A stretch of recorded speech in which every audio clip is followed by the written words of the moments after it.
a very special kind of love, selfless, pure, and given without any expectation of anything in return. When the Apostle Paul sent his letter to the Corinthians in Greece, they were in turmoil, lacking leadership, doubting the very tenets, the foundation of Christianity.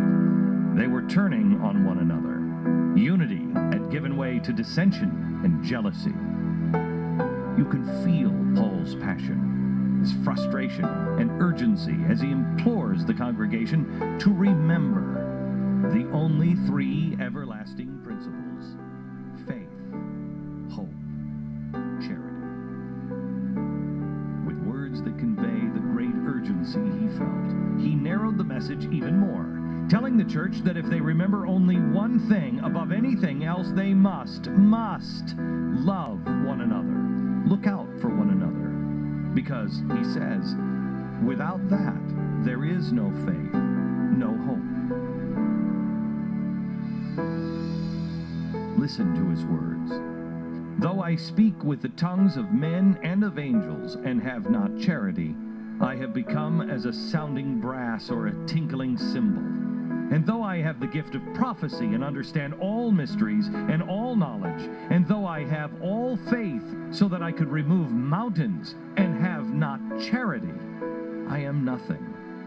And though I bestow all my goods to feed the poor, and though I give my body to be burned, and I have not charity, it profit me nothing. Charity is a love that uplifts, supports, embraces, with no expectation. Paul called it the epitome of perfection in the Christian life. The Gospel of Mark likewise instructs us to love thy neighbor as thyself. And Jesus taught that we should do unto others as you would have them do unto you. America was founded on these principles. The founders envisioned a country where all were lifted up and given the opportunity to pursue their own happiness and fulfillment, a country where each of us would be mindful of each other, where basic humanity would prevent the need for government intervention or interference.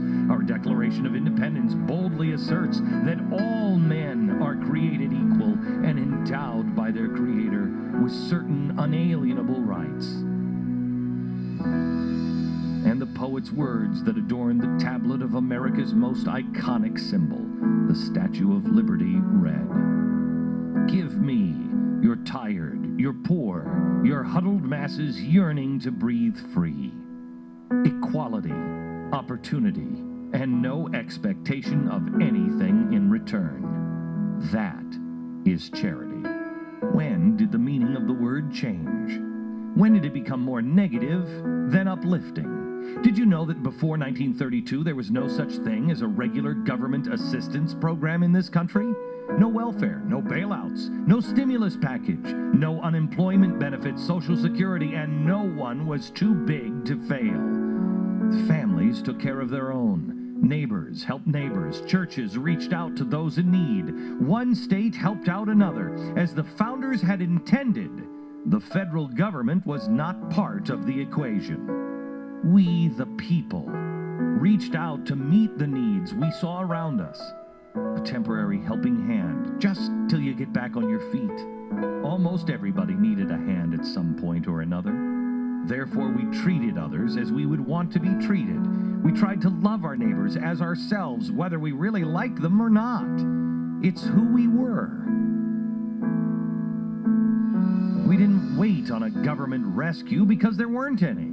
And in the infinite wisdom of our founders, they believed that if government ever got involved with charity, corruption and tyranny would follow. Of course, they were right. It was in 1932 that the crisis of the Great Depression allowed Herbert Hoover to step in and introduce a brand new kind of charity in America, and the meaning of the word began to change. With the door cracked open, FDR knocked it off its hinges with a New Deal that firmly ensconced entitlements as part of the American landscape. The fix was in, the damage was done.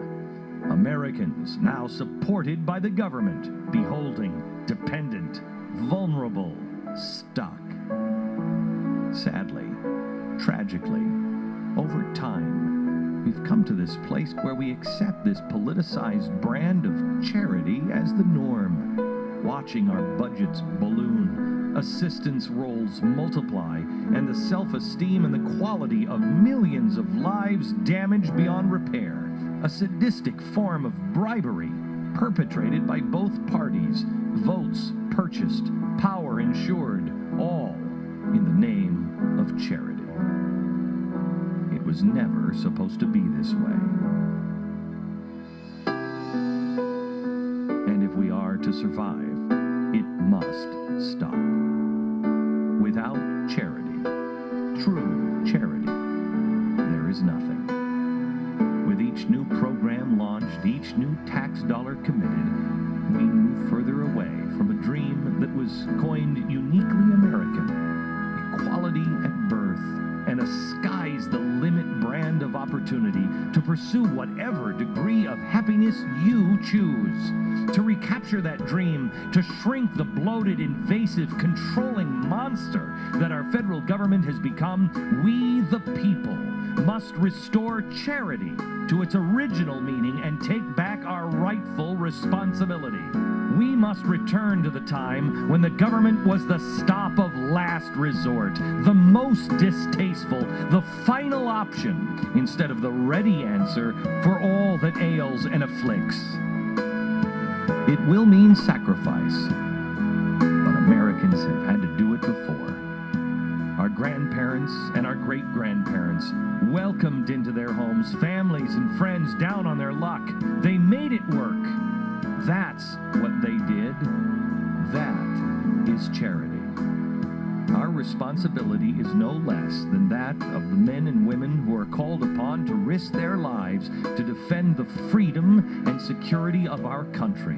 Because know this, the threat to our way of life, our sovereignty, is every bit as challenged by our own government, seemingly hell-bent on bankrupting our future and enslaving its citizens, than it is by any of our sworn enemies around the world. Charity, real charity, coupled with a Constitution, an understanding of the Constitution, empowers, uplifts, and sets free.